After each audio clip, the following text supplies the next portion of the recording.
पौराणिक युग में कई ऐसे भक्त थे जिनके लिए स्वयं भगवान धरती पर उतरते थे और उन्हें अपना आशीष देकर स्वयं को गौरवान्वित मानते थे। ऐसी ही एक भक्त थी शबरी।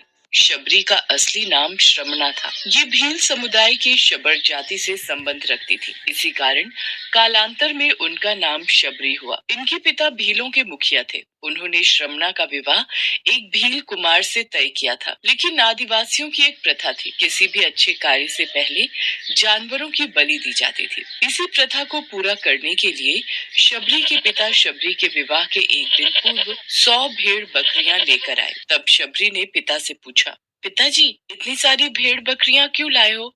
शबरी बेटिया, ये हम भीलों की एक प्रथा है जिसके अनुसार कल प्रातः तुम्हें विवाह की विधि शुरू करने से पूर्व इन सभी भेड़ बकरियों की बलि दी जाएगी। अच्छा, मुझे तुम्हारे विवाह के लिए बहुत काम है, मैं अभी आता हूँ। माँ, ये कैसी परंपरा है जिसके कारण बेजुबान और निर्दोष जानवरों की हत्या की जाती है?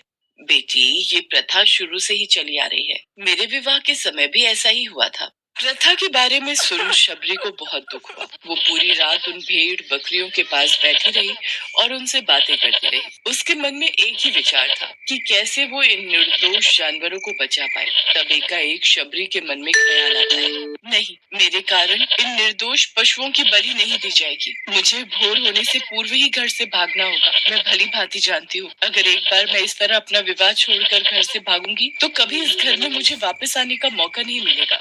शबरी के माता पिता गहरी निद्रा में सो रहे थे। शबरी उनको आखिरी बार प्रणाम करके घर से निकल जाती है, जिसके बाद शबरी एक घने जंगल में पहुंचती है। शबरी जंगल में भटक रही थी। तब उसने शिक्षा प्राप्ति के उद्देश्य से कई गुरुवरों के आश्रम में दस्तक दी, लेकिन शबरी तुच्छ जाति की थी, इसीलिए उसे सभी ने दुत्कार के निकाल दिया। तेरा इतना साहस कि तू हमसे शिक्षा ग्रहण करने के विचार से आई है। तू एक तुच्छ जाति की भील कन्या है, इसलिए हम तुझे शिक्षा देकर स्वयं को पाप के भागीदार नहीं बना सकते। तू अभी के अभी ये आश्रम छोड़कर चली जा। तेरे लिए इस आश्रम में कोई स्थान नहीं है।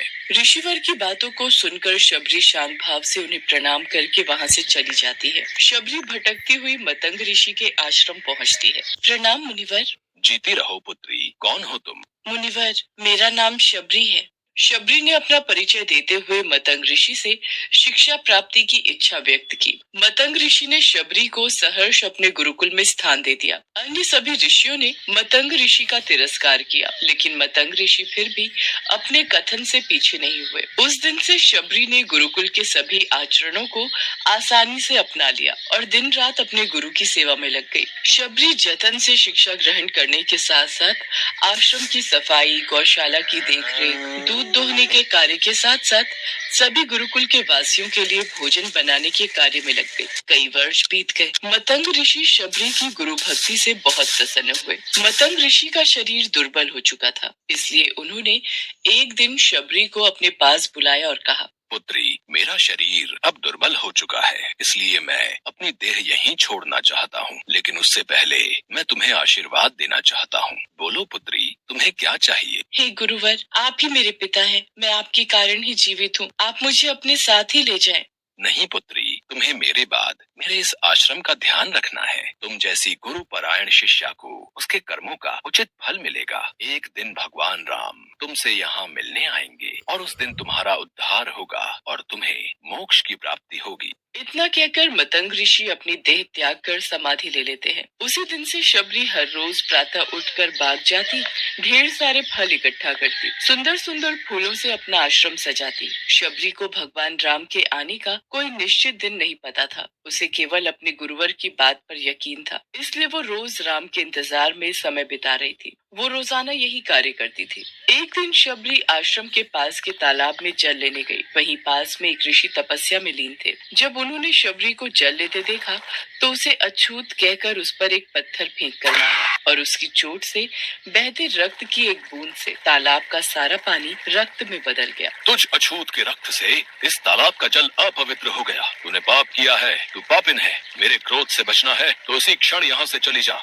ऋषि के कटु वचन सुनकर शबरी रोती हुई अपने आश्रम में चली गई। उसके जाने के बाद ऋषि फिर से तप करने लगे। उसने बहुत से जतन किए, लेकिन वो तालाब में भरे रक्त को जल नहीं बना पाया। उसमें गंगा, यमुना, सभी पवित्र नदियों का जल डाला गया, लेकिन रक्त जल में नहीं बदला। कई वर्षों बाद जब भगवान राम सीता हरण के बाद उनकी खोज में वहां आए, तब वहां के लोगों ने भगवान राम को बुलाया और आग्रह किया कि वे अपने चरणों के स्पर्श से इस तालाब के रक्त को पुनः जल में बदल दे।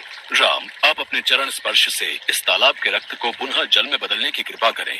यदि मेरे इस कार्य से आप सबका भला होता है तो मैं ऐसा ही करूंगा ऋषिवर। राम उनकी बात सुनकर तालाब के रक्त को चरणों से स्पर्श करते हैं, लेकिन कुछ नहीं होता। ऋषि उन्हें जो जो करने को बोलते हैं, राम वे सभी मंत्रोच्चारण करते हैं, लेकिन रक्त जल में नहीं बदलता। तब राम ऋषि से पूछते हैं, हे ऋषिवर, मुझे इस तालाब का इतिहास बताएं। यहाँ ऐसा क्या घटित हुआ जिस कारण इस तालाब का जल रक्त में बदल गया? राम जी की बात सुनकर ऋषि उन्हें शबरी और तालाब की पूरी कथा बताते हैं और कहते हैं, हे प्रभु राम, ये जल उसी तुच्छ जाति की शबरी के कारण अपवित्र हुआ है। हे ऋषिवर, ये रक्त उस देवी शबरी का नहीं, मेरे हृदय का है, जिसे आपने अपने अपशब्दों से घायल किया था। मुझे देवी शबरी से मिलना है। उन्हें हमारे आने का संदेशा भिजवा दीजिए। तब शबरी को बुलावा भेजा जाता है। शबरी राम के आने की प्रतीक्षा में अपनी कुटिया को सजा रही थी। राम का नाम सुनते ही शबरी दौड़ी चली आती है। क्या मेरे राम आए हैं? शबरी के राम आ गए, मेरे प्रभु राम आ गए। मतंग ऋषि का कथन सत्य हुआ, मेरे राम आ गए। शबरी का उद्धार करने मेरे राम आ गए।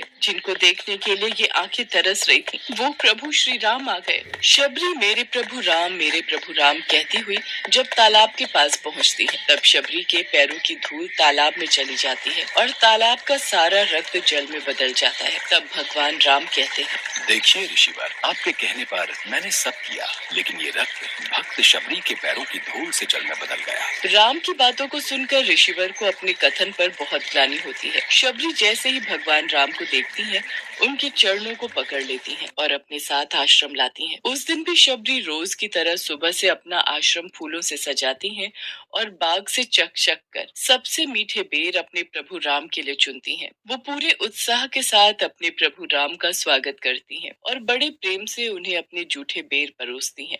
ये मीठे बेर आपके लिए बाग से लाई थी, आप ये ग्रहण कीजिए, मैं आपके लिए जल लाती हूँ। भगवान राम प्रेम से बेर खाने के लिए उठाते हैं, तब लक्ष्मण उन्हें रोक देते हैं। भैया, ये बेर जूठे हैं। इन्होंने ये सभी बेर चक्कर आपको दिए हैं। ये बेर जूठे नहीं लक्ष्मण, सबसे मीठे हैं, क्योंकि इनमें माँ शबरी का प्रेम है। इतना कहकर भगवान राम प्यार से बेर को खाने लगे। भगवान ने जाते हुए शबरी माई से कहा, माँ, आप मुझसे जो चाहे वो मांग सकती हैं। प्रभु, मतंग ऋषि के कहने पर मैं आज तक सिर्फ आपके दर्शन करने के लिए जी रही थी। अब आप मुझे मोक्ष प्रदान कीजिए। मैं अपना शरीर आपके चरणों में त्यागना चाहती हूँ। और उसी क्षण शबरी ने अपना शरीर त्याग दिया। भगवान राम ने अपने हाथों से उनका अंतिम संस्कार किया और सीता माँ की खोज